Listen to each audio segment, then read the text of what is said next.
Hello, and welcome back to Baby Elias's stories. We now return to Around the World in 80 Days by Jules Verne. Chapter 10, in which Passepartout is only too glad to get off with the loss of his shoes.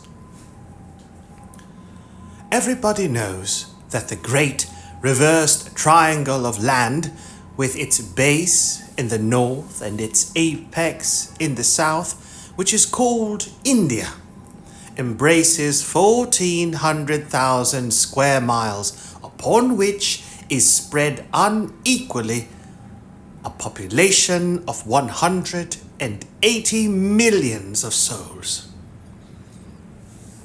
The British Crown exercises a real and despotic dominion over the large portion of this vast country, and has a Governor-General stationed at Calcutta, governors at Madras, Bombay, and in Bengal, and a Lieutenant Governor at Agra.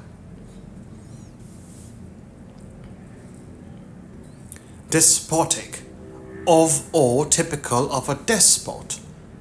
Tyrannical, autocratic, a despotic regime.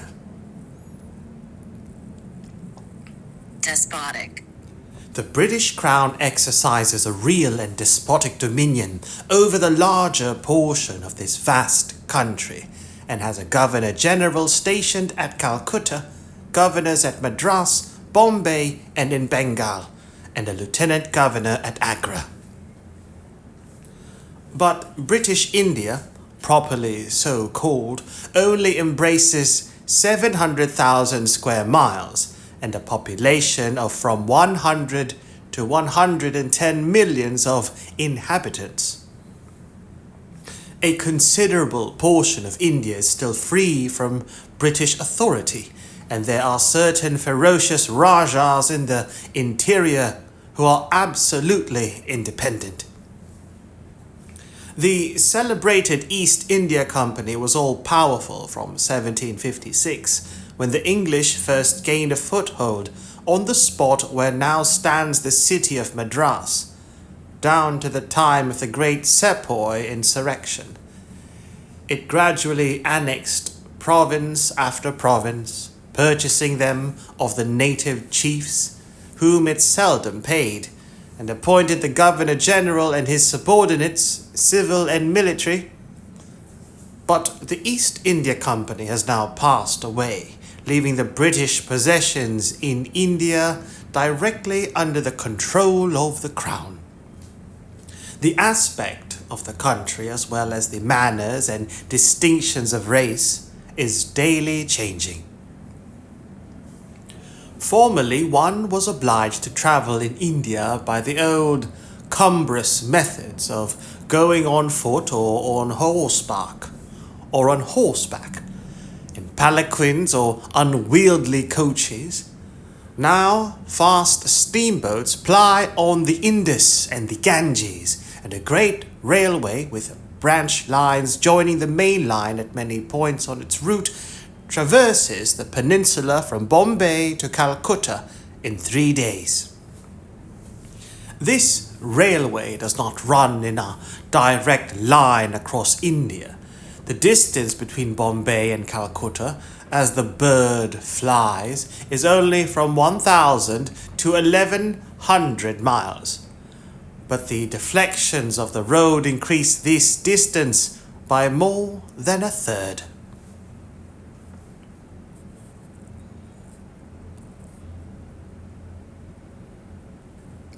The general route of the Great Indian Peninsula Railway is as follows. Leaving Bombay, it passes through Salsette, crossing to the continent opposite Tana, goes over the chain of the Western Ghats, runs thence northeast as far as Burhampur, skirts the nearly independent territory of Bundelkhand, ascends to Allahabad, turns thence eastwardly, meeting the Ganges at Benares. then departs from the river a little, and descending southeastward by Bourdivan and the French town of Chandernagore, has its terminus at Calcutta. The passengers of the Mongolia went ashore at 4:30 p.m. At exactly 8 the train would start for Calcutta. Mr. Fogg, after bidding goodbye to his whist partners, left the steamer, gave his servant several errands to do, urged it upon him to be at the station promptly at 8, and with his regular step, which beat to the second like an astronomical clock, directed his steps to the passport office. As for the wonders of Bombay, its famous city hall, its splendid library, its forts and docks, its bazaars, mosques, synagogues, its Armenian churches, and the noble pagoda of Malabar Hill, with its 2 polygonal towers, he cared not a straw to see them.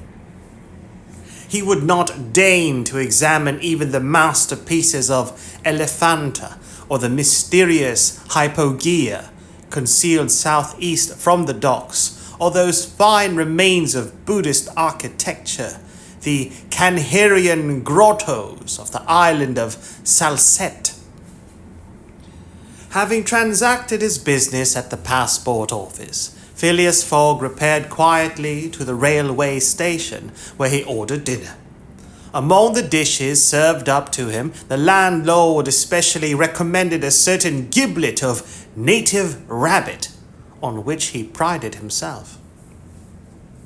Mr. Fogg accordingly tasted the dish, but despite its spiced sauce, found it far from palatable. He rang for the landlord, and on his appearance said, fixing his clear eyes upon him, "Is this rabbit, sir?" "Yes, my lord," the rogue boldly replied. "Rabbit from the jungles." "And this rabbit did not mew when he was killed?" "Mew, my lord. What a rabbit mew, I swear to you." "Be so good, landlord, as to not swear. But remember this, cats were formerly considered in India as sacred animals. That was a good time." "For the cats, my lord?" "Perhaps for the travellers as well." After which Mr. Fogg quietly continued his dinner. Fix had gone on shore shortly after Mr. Fogg, and his first destination was the headquarters of the Bombay police. He made himself known as a London detective, told his business at Bombay, and the position of affairs relative to the supposed robber, and nervously asked if a warrant had arrived from London. It had not reached the office. Indeed, there had not yet been time for it to arrive.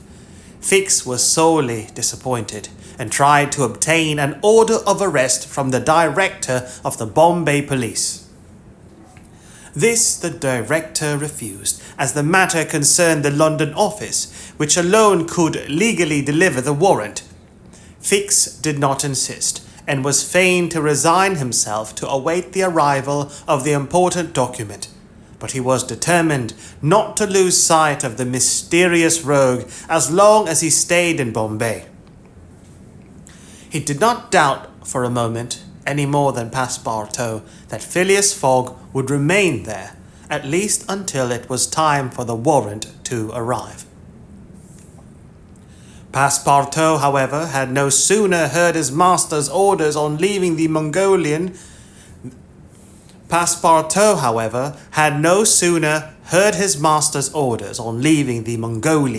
than he saw at once that they were to leave Bombay as they had done Suez and Paris, and that the journey would be extended at least as far as Calcutta, and perhaps beyond that place. He began to ask himself if this bet that Mr. Fogg talked about was not really in good earnest, and whether his fate was not in truth forcing him, despite his love of repose, around the world in 80 days. Having purchased the usual quota of shirts and shoes, he took a leisurely promenade around the streets, where crowds of people of many nationalities, Europeans, Persians with pointed caps, Banyas with round turbans, Sindhis with square bonnets, Parsis with black mitres, and long-robed Armenians were collected. It happened to be the day of a Parsi festival.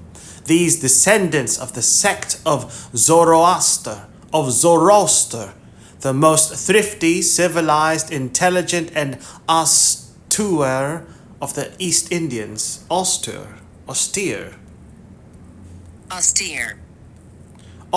severe or strict in manner, attitude, or appearance.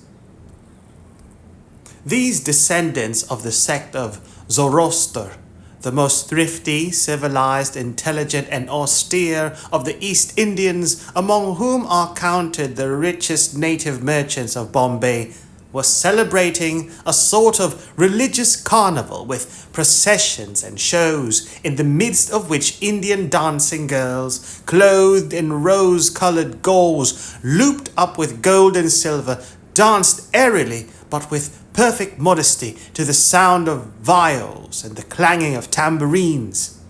It is needless to say that Passepartout watched these curious ceremonies with staring eyes and gaping mouth, and that his countenance was that of the greenest booby imaginable.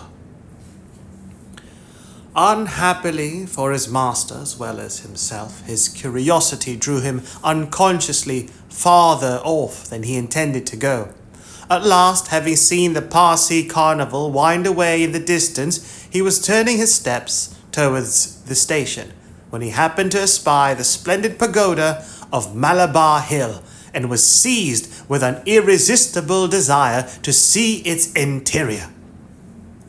He was quite ignorant that it is forbidden to Christians to enter certain Indian temples, and that even the faithful must not go in without first leaving their shoes outside the door. It may be said here that the wise policy of the British government severely punishes a disregard of the practices of the native religions. Passepartout, however, thinking no harm, went in like a simple tourist, and was soon lost in admiration of the splendid Brahmin ornamentation which everywhere met his eyes, when of a sudden he found himself sprawling on the sacred flagging.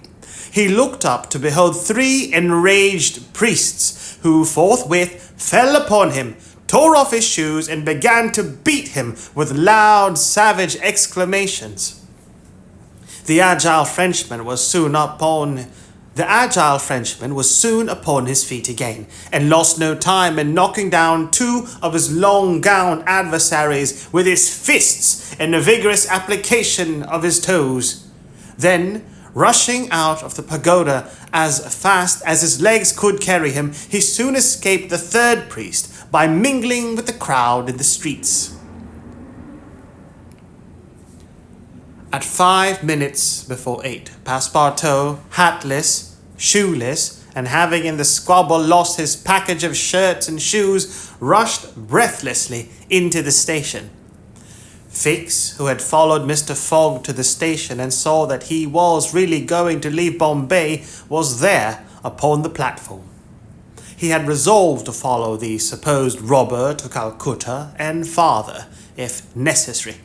Passepartout did not observe the detective who stood in an obscure corner, but Fix heard him relate his adventures in a few words to Mr. Fogg. "I hope that this will not happen again," said Phileas Fogg coldly as he got into the train. Poor Passepartout, quite crestfallen, followed his master without a word. Fix was on the point of entering another carriage when an idea struck him which induced him to alter his plan. "No, I'll stay," he muttered. "An offence has been committed on Indian soil. I've got my man." Just then the locomotive gave a sharp screech, and the train passed out into the darkness of the night. Chapter 11.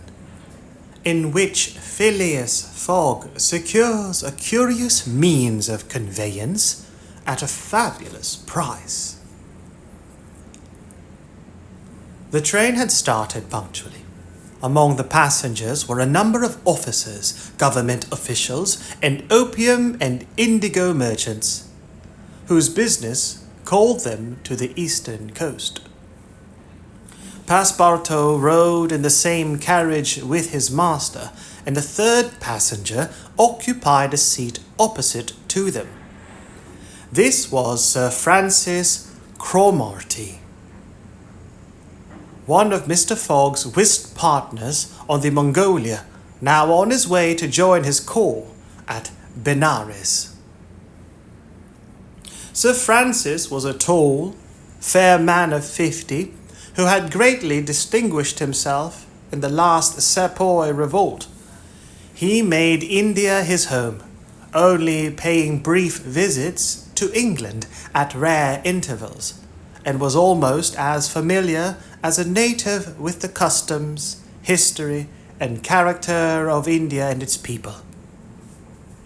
But Phileas Fogg, who was not travelling, but only describing a circumference, took no pains to inquire into these subjects. He was a solid body, traversing an orbit around the terrestrial globe according to the laws of rational mechanics. He was at this moment calculating in his mind the number of hours spent since his departure from London, and, had it been in his nature to make a useless demonstration, would have rubbed his hands for satisfaction. Sir Francis Cromarty had observed the oddity of his travelling companion, although the only opportunity he had for studying him had been while he was dealing the cards and between two rubbers, and questioned himself whether a human heart really beat beneath this cold exterior, and whether Phileas Fogg had any sense of the beauties of nature. The Brigadier General was free to mentally confess that, of all the eccentric persons he had ever met, none was comparable to this product of the exact sciences. Phileas Fogg had not concealed from Sir Francis his design of going round the world, nor the circumstances under which he set out, and the General only saw in the wager a useless eccentricity and a lack of sound common sense. In the way this strange gentleman was going on, he would leave the world without having done any good to himself or anybody else. An hour after leaving Bombay, the train had passed the viaducts and the island of Salsette, and had got into the open country. At Kalyan, they reached the junction of the branch line which descends towards southeastern India by Kandala and Poona, and passing Powell, they entered the defiles of the mountains, with their basalt bases and their summits crowned with thick and verdant forests. Phileas Fogg and Sir Francis Cromarty exchanged a few words from time to time, and now Sir Francis, reviving the conversation, observed, "Some years ago, Mr. Fogg, you would have met with a delay at this point, which would probably have lost you your wager." "How so, Sir Francis?" "Because the railway stopped at the base of these mountains, which the passengers were obliged to cross in palanquins or on ponies to Kandala on the other side." "Such a delay would not have deranged my plans in the least," said Mr. Fogg. "I have constantly foreseen the likelihood of certain obstacles." "But, Mr. Fogg," pursued Sir Francis, "you run the risk of having some difficulty about this worthy fellow's adventure at the pagoda." Passepartout, his feet comfortably wrapped in his travelling blanket, was sound asleep and did not dream that anybody was talking about him. "The government is very severe upon that kind of offence." It takes particular care that the religious customs of the Indians should be respected, and if your servant were caught—" "Very well, Sir Francis," replied Mr. Fogg. "If he had been caught, he would have been condemned and punished, and then would have quietly returned to Europe. I don't see how this affair could have delayed his master." The conversation fell again. During the night, the train left the mountains behind and passed Nasik, and the next day proceeded over the flat, well-cultivated country of the Khandish, with its straggling villages, above which rose the minarets of the pagodas. This fertile territory is watered by numerous small rivers and limpid streams, most tributaries of the Godavari. Passepartout, on waking and looking out, could not realize that he was actually crossing India in a railway train. The locomotive, guided by an English engineer and fed with English coal, threw out its smoke upon cotton, coffee, nutmeg, clove, and pepper plantations, while the steam curled in spirals around groups of palm trees, in the midst of which were seen picturesque bungalows, viharis, sort of abandoned monasteries, and marvelous temples enriched by the exhaustless ornamentation of Indian architecture. Then they came upon vast tracts extending to the horizon, with jungles inhabited by snakes and tigers, which fled at the noise of the train, succeeded by forests penetrated by the railway, and still haunted by elephants which, with pensive eyes, gazed at the train as it passed. The travellers crossed beyond Milligaum, the fatal country so often stained with blood by the sectaries of the goddess Kali. Not far off rose Ellora, with its graceful pagodas, and the famous Aurungabad, capital of the ferocious Aurangzeb, now the chief town of one of the detached provinces of the kingdom of the Nizam. It was thereabouts that Feringheya, the Thugii chief, king of the Stranglers, held his sway. These ruffians, united by a secret bond, strangled victims of every age in honor of the goddess Death, without ever shedding blood. There was a period when this part of the country could scarcely be travelled over without corpses being found in every direction. The English government has succeeded in greatly diminishing these murders, though the Thuggees still exist. Thuggees. Thuggees? Thuggee, robbery and murder formerly practiced in India by members of a group or organization known as the Thugs. The English government has succeeded in greatly diminishing these murders, though the Thuggees still exist and pursue the exercise of their horrible rights. At 12:30, the train stopped at Burhampur, where Passepartout was able to purchase some Indian slippers, ornamented with false pearls, in which, with evident vanity, he proceeded to encase his feet. The travellers made a hasty breakfast and started off for Asurgur, after skirting for a little the banks of the small river Tapti, which empties into the Gulf of Cambrai near Surat. Passepartout was now plunged into absorbing reverie. Up to his arrival at Bombay, he had entertained hopes that their journey would end there. But now that they were plainly whirling across India at full speed, a sudden change had come over the spirit of his dreams. His old vagabond nature returned to him. The fantastic ideas of his youth once more took possession of him. He came to regard his master's project as intended in good earnest, believed in the reality of the bet, and therefore in the tour of the world and the necessity of making it without fail within the designated period. Already he began to worry about possible delays and accidents which might happen on the way. He recognized himself as being personally interested in the wager and trembled at the thought that he might have been the means of losing it by his unpardonably folly of the night before.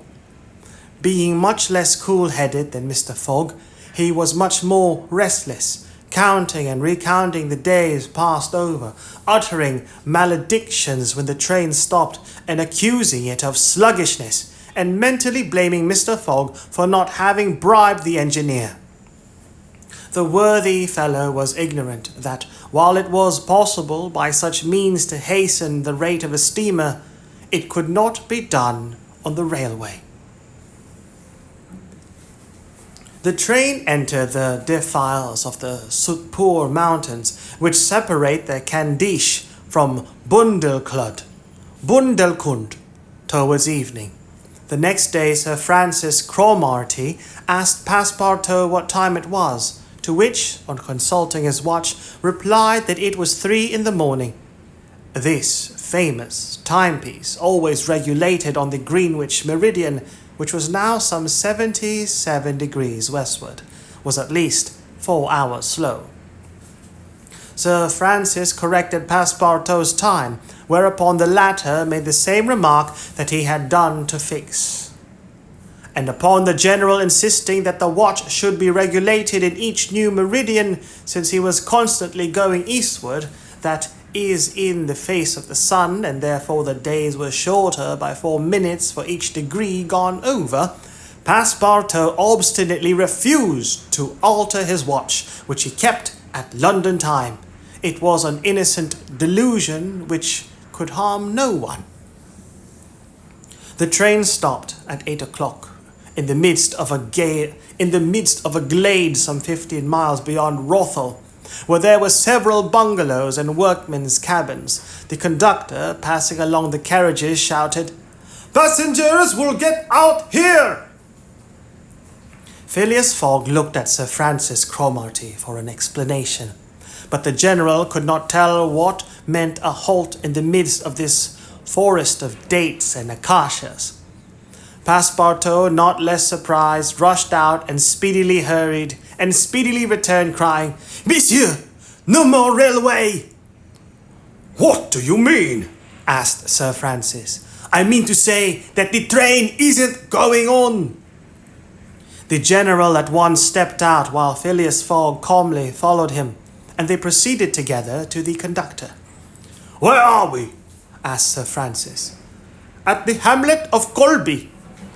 "Do we stop here?" "Certainly. The railway isn't finished." "What? Not finished?" "No. There's still a matter of 50 miles to be laid from here to Allahabad, where the line begins again." "But the papers announced the opening of the railway throughout." "What would you have, officer? The papers were mistaken." "Yet you sell tickets from Bombay to Calcutta," retorted Sir Francis, who was growing warm. "No doubt," replied the conductor. "But the passengers know that they must provide means of transportation for themselves from Colby to Allahabad." Sir Francis was furious. Passepartout would willingly have knocked the conductor down and did not dare to look at his master. "Sir Francis," said Mr. Fogg quietly, "we will, if you please, look about for some means of conveyance to Allahabad." "Mr. Fogg, this is a delay greatly to your disadvantage." "No, Sir Francis, it was foreseen." "What? You knew that the way—" "Not at all, but I knew that some obstacle or other would sooner or later arise on my route. Nothing, therefore, is lost.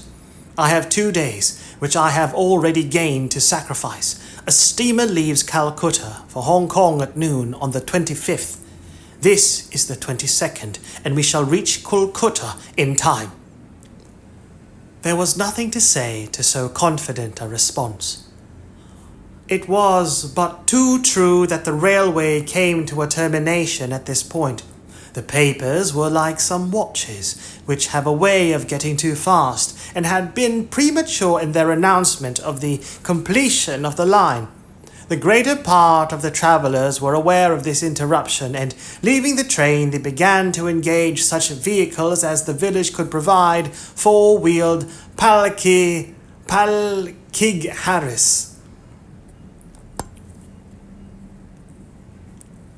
Palkigharis.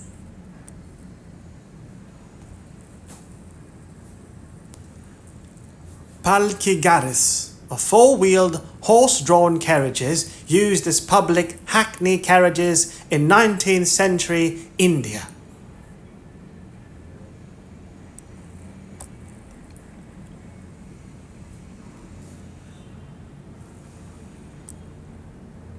They began to engage such vehicles as the village could provide, four-wheeled palkigharis, wagons drawn by zebus, carriages that looked like perambulating pagodas, palanquins, ponies, and whatnot. Mr. Fogg and Sir Francis Cromarty, after searching the village from end to end, came back without having found anything. "I shall go afoot," said Phileas Fogg. Passepartout, who had now rejoined his master, made a wry grimace as he thought of his magnificence, but two frail Indian shoes. Happily, he too had been looking about him, and after a moment's hesitation said, "Monsieur, I think I have found the means of conveyance." "What?" "An elephant! An elephant that belongs to an Indian who lives but 100 steps from here." "Let's go and see the elephant," replied Mr. Fogg. They soon reached a small hut, near which, enclosed within some high palings, was the animal in question. An Indian came out of the hut and, at their request, conducted them within the enclosure. The elephant, which its owner had reared, not for a beast of burden, but for warlike purposes, was half domesticated. The Indian had begun already by often irritating him and feeding him every 3 months on sugar and butter to impart to him a ferocity not in his nature. This method being often employed by those who train the Indian elephants for battle. Happily, however, for Mr. Fogg, the animal's instruction in this direction had not gone far, and the elephant still preserved his natural gentleness. Ki-o-uni, this was the name of the beast, could doubtless travel rapidly for a long time, and in default of any other means of conveyance, Mr. Fogg resolved to hire him. But elephants are far from cheap in India, where they are becoming scarce. The males, which alone are suitable for circus shows, are much sought, especially as but few of them are domesticated. When, therefore, Mr. Fogg proposed to the Indian to hire Ki-o-uni, he refused point blank. Mr. Fogg persisted, offering the excessive sum of £10 an hour for the loan of the beast to Allahabad. Refused. £20. Refused also. £40. Still refused. Passepartout jumped at each advance, but the Indian declined to be tempted. Yet the offer was an alluring one, for, supposing it took the elephant 15 hours to reach Allahabad, his owner would receive no less than £600 sterling. Phileas Fogg, without getting in the least flurried, then proposed to purchase the animal outright, and at first offered £1,000 for him. The Indian, perhaps thinking he was going to make a great bargain, still refused. Sir Francis Cromarty took Mr. Fogg aside and begged him to reflect before he went any further, to which that gentleman replied that he was not in the habit of acting rashly, that a bet of £20,000 was at stake, and that the elephant was absolutely necessary to him, and that he would secure him if he had to pay 20 times his value. Returning to the Indian, whose small sharp eyes glistening with avarice,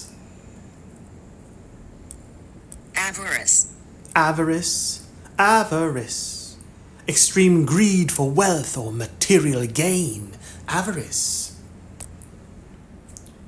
Returning to the Indian, whose small, sharp eyes, glistening with avarice, betrayed that with him it was only a question of how great a price he could obtain. Mr. Fogg offered first 1,200, then 1,500, 1,800, 2,000 pounds. Passepartout, usually so rubicund, was fairly white with suspense. Rubicund, especially of someone's face, having a ruddy complexion, high-coloured. Passepartout, usually so rubicund, was fairly white with suspense. At 2,000 pounds the Indian yielded. "What a price! Good heavens!" cried Passepartout. "For an elephant!" It only remained now to find a guide, which was comparatively easy. A young Parsee with an intelligent face offered his services, which Mr. Fogg accepted, promising so generous a reward as to materially stimulate his zeal. The elephant was laid out and equipped. The Parsee, who was an accomplished elephant driver, covered his back with a sort of saddle cloth, and attached to each of his flanks some curiously uncomfortable howdahs.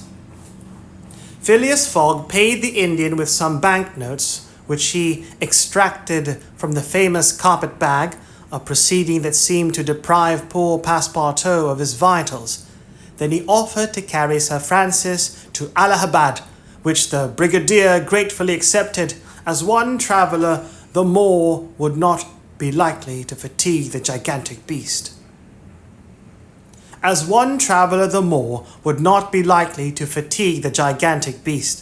Provisions were purchased at Colby, and while Sir Francis and Mr. Fogg took the howdahs on either side, Passepartout got astride the saddle-cloth between them. The Parsee perched himself on the elephant's neck, and at 9 o'clock they set out from the village, the animal marching off through the dense forest of palms by the shortest cut.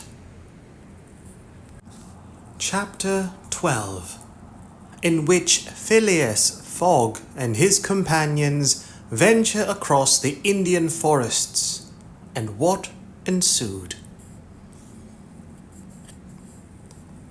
In order to shorten the journey, the guide passed to the left of the line where the railway was still in process of being built. This line, owing to the capricious turnings of the Vindhya Mountains, did not pursue a straight course. The Parsee, who was quite familiar with the roads and paths in the district, declared that they would gain 20 miles by striking directly through the forest. Phileas Fogg and Sir Francis Cromarty plunged to the neck in the peculiar howdahs provided for them, were horribly jostled by the swift trotting of the elephant, spurred on as he was by the skilful Parsee, but they endured the discomfort with true British phlegm, talking little and scarcely able to catch a glimpse of each other. Phlegm. Phlegm. Phlegm, mucus, or self-control. Phlegm, self-control. But they endured the discomfort with true British phlegm, talking little and scarcely able to catch a glimpse of each other. As for Passepartout, who was mounted on the beast's back and received the direct force of each concussion as he trod along, he was very careful, in accordance with his master's advice, to keep his tongue from between his teeth, as it would otherwise have been bitten off short. The worthy fellow bounced from the elephant's neck to his rump and vaulted like a clown on a springboard. Yet he laughed in the midst of his bouncing, and from time to time took a piece of sugar out of his pocket and inserted it in Keouni's trunk, who received it without in the least slackening his regular trot. After 2 hours, the guide stopped the elephant and gave him an hour for rest, during which Keouni, after quenching his thirst at a neighbouring spring, set to devouring the branches and shrubs round about him. Neither Sir Francis nor Mr. Fogg regretted the delay, and both descended with a feeling of relief. "Why, he's made of iron!" exclaimed the general, gazing admiringly on Keouni. "Of Fogg's iron," replied Passepartout, as he set about preparing a hasty breakfast. At noon the Parsi gave the signal of departure. The country soon presented a very savage aspect. Copses of dates and dwarf palms succeeded the dense forests, then vast dry plains dotted with scanty shrubs and sown with great blocks of syenite. All this portion of Bundelkund, which is little frequented by travellers, is inhabited by a fanatical population hardened in the most horrible practices of the Hindu faith. The English have not been able to secure complete dominion over this territory, which is subjected to the influence of Rajas, whom it is almost impossible to reach in their inaccessible mountain fastnesses.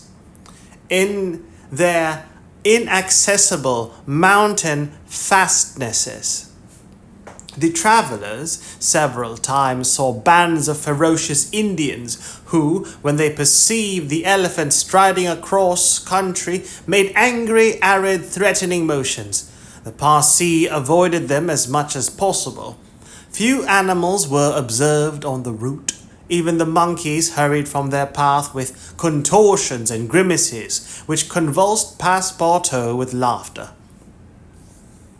In the midst of his gaiety, however, one thought troubled the worthy servant. What would Mr. Fogg do with the elephant when he got to Allahabad? Would he carry him on with him? Impossible!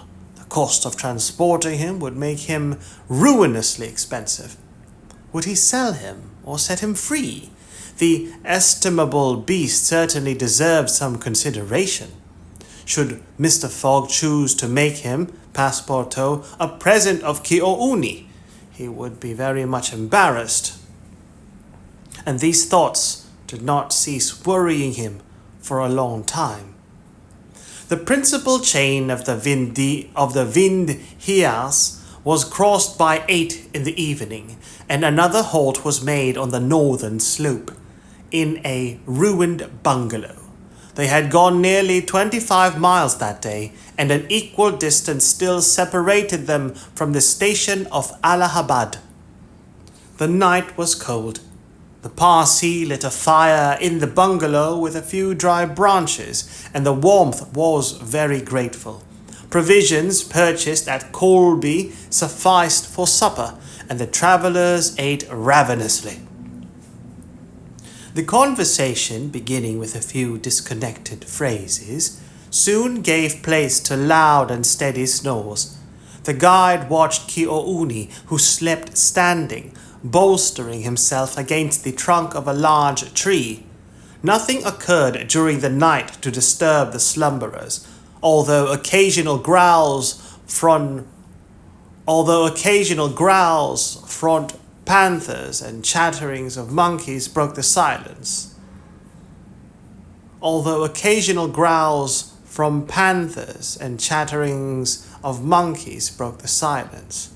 And more formidable beasts made no cries or hostile demonstration against the occupants of the bungalow.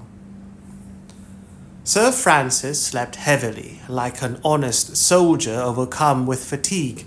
Passepartout was wrapped in uneasy dreams of the bouncing of the day before. As for Mr. Fogg, he slumbered as peacefully as if he had been in his serene mansion in Savile Row.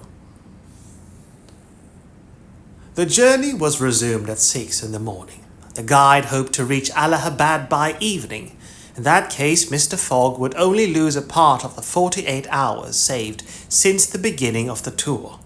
Keohane resumed his rapid gait, soon descended the lower spurs of the Vindhyas, and towards noon they passed by the village of Kalinga on the Kani, one of the branches of the Ganges.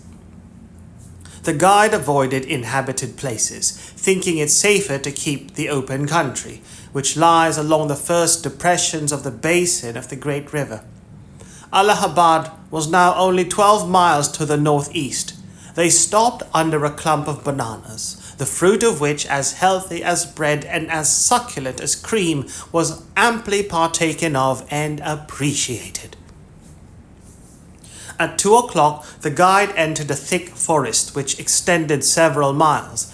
He preferred to travel under cover of the woods. They had not as yet had any unpleasant encounters, and the journey seemed on the point of being successfully accomplished when the elephant, becoming restless, suddenly stopped.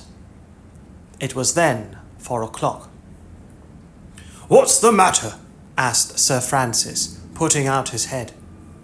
"I don't know, officer," replied the Parsi, listening attentively to a confused murmur which came through the thick branches. The murmur soon became more distinct. It now seemed like a distant concert of human voices accompanied by brass instruments. Passepartout was all eyes and ears. Mr. Fogg patiently waited, without a word. The Parsi jumped to the ground, fastened the elephant to a tree, and plunged into the thicket. He soon returned, saying, "A procession of Brahmins is coming this way. We must prevent their seeing us, if possible." The guide unloosed the elephant and led him into a thicket, at the same time asking the travellers not to stir. He held himself ready to bestride the animal at a moment's notice, should flight become necessary. But he evidently thought that the procession of the faithful would pass without perceiving them amid the thick foliage, in which they were wholly concealed. The discordant tones of the voices and instruments drew nearer, and now droning songs mingled with the sound of the tambourines and cymbals. The head of the procession soon appeared beneath the trees, 100 paces away, and the strange figures who performed the religious ceremony were easily distinguished through the branches. First came the priests, with mitres on their heads, and clothed in long lace robes. They were surrounded by men, women, and children who sang a kind of lugubrious psalm. Lugubrious. Lugubrious, looking or sounding sad and dismal, mournful, lugubrious. They were surrounded by men, women, and children who sang a kind of lugubrious psalm, interrupted at regular intervals by the tambourines and cymbals, while behind them was drawn a car with large wheels, the spokes of which represented serpents entwined with each other. Upon the car, which was drawn by 4 rich caparisoned zebras, stood a hideous statue with 4 arms. Zebus. Zebu. Another term for Brahman. Zebu.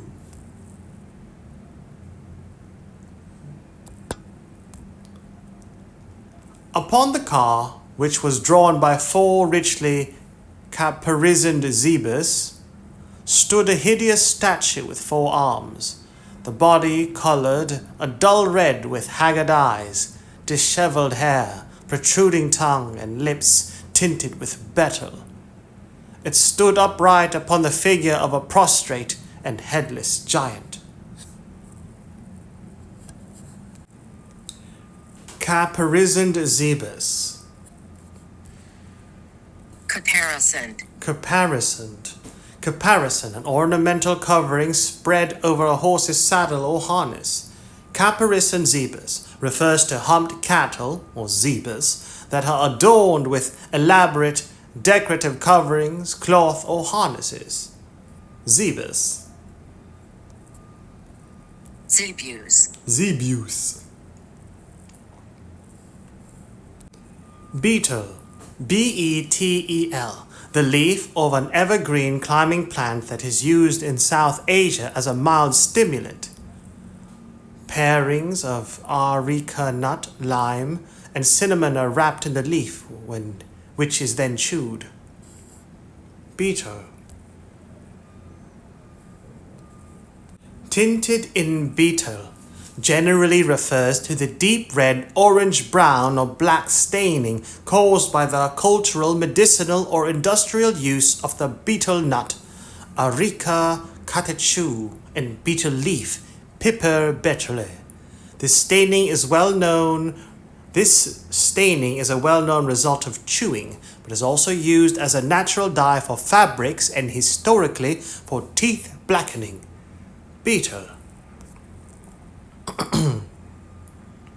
Upon the car, which was drawn by 4 richly caparisoned zebus, stood a hideous statue with 4 arms, and the body coloured with a dull red with haggard eyes, dishevelled hair, protruding tongue, and lips tinted with beetle. It stood upright upon the figure of a prostrate and headless giant. Sir Francis recognized the statue, whispered, "The goddess Kali, the goddess of love and death." "Of death, perhaps," muttered back Passepartout, "but of love? That ugly old hag? Never!" The Parsi made a motion to keep silence. A group of old fakirs were capering and making a wild ado round the statue. These were stripped with ochre and covered with cuts whence their blood issued drop by drop. Stupid fanatics who, in the great Indian ceremonies, still throw themselves under the wheels of Juggernaut. Some Brahmins, clad in all the sumptuousness of Oriental apparel and leading a woman who faltered at every step, followed. This woman was young and as fair as a European. Her head and neck, shoulders, ears, arms, hands, and toes were loaded down with jewels and gems with bracelets,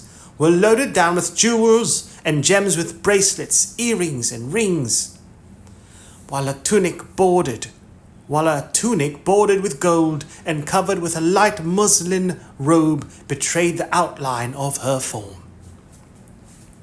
The guards who followed the young woman presented a violent contrast to her, armed as they were with naked sabres hung at their waists and long damascened pistols, and bearing a corpse on a palanquin.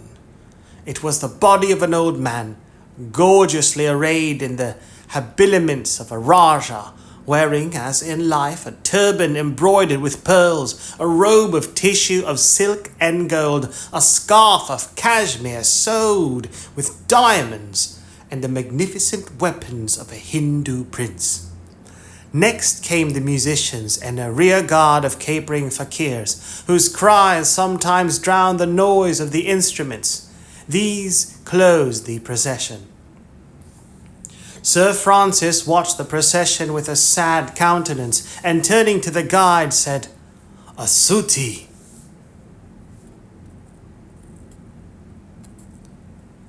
A sati. A formal practice in India whereby a widow threw herself onto her husband's funeral pyre. A sati.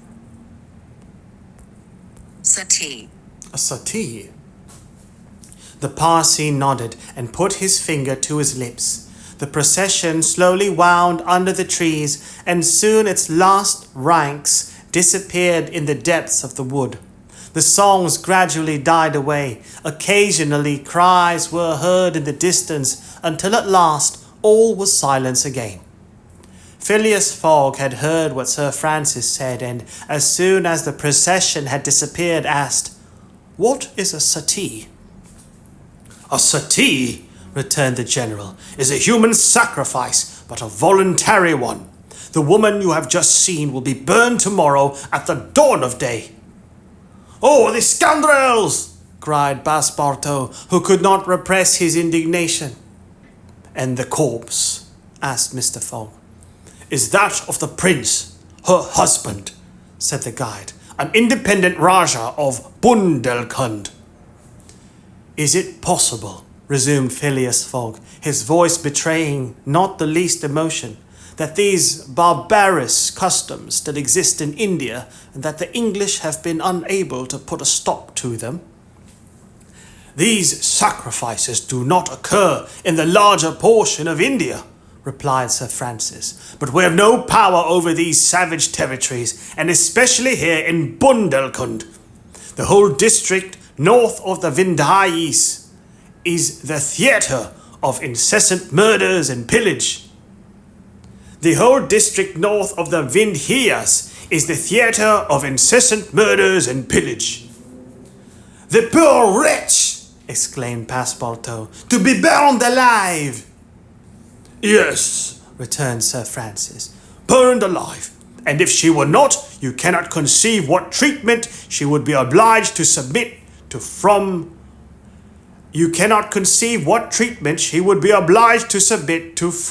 her relatives." "And if she were not, you cannot conceive what treatment she would be obliged to submit to from her relatives. They would shave off her hair, feed her on a scanty allowance of rice, treat her with contempt.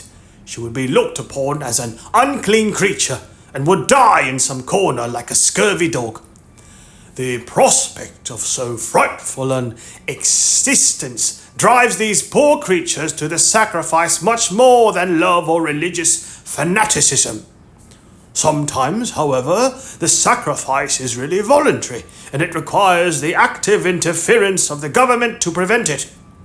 Several years ago, when I was living in Bombay, a young widow asked permission of the governor to be burned along with her husband's body. But, as you may imagine, he refused. The woman left the town, took refuge with an independent Rajah, and there carried out her self-devoted purpose." While Sir Francis was speaking, the guide shook his head several times and now said, "The sacrifice which will take place tomorrow at dawn is not a voluntary one." "How do you know?" "Everybody knows about this affair in Bundelkund." "But the wretched creature did not seem to be making any resistance," observed Sir Francis. "That was because they had intoxicated her with fumes of hemp and opium." "But where are they taking her?" "To the pagoda of Pelagie, 2 miles from here. She will pass the night there." "And the sacrifice will take place?" "Tomorrow, at the first light of dawn." The guide now led the elephant out of the thicket and leaped upon his neck. Just at the moment that he was about to urge Ki-o-uni forward with a peculiar whistle, Mr. Fogg stopped him, and turning to Sir Francis Cromarty said, "Suppose we save this woman."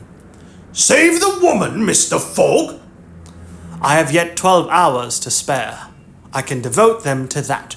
"Why, you are a man of heart."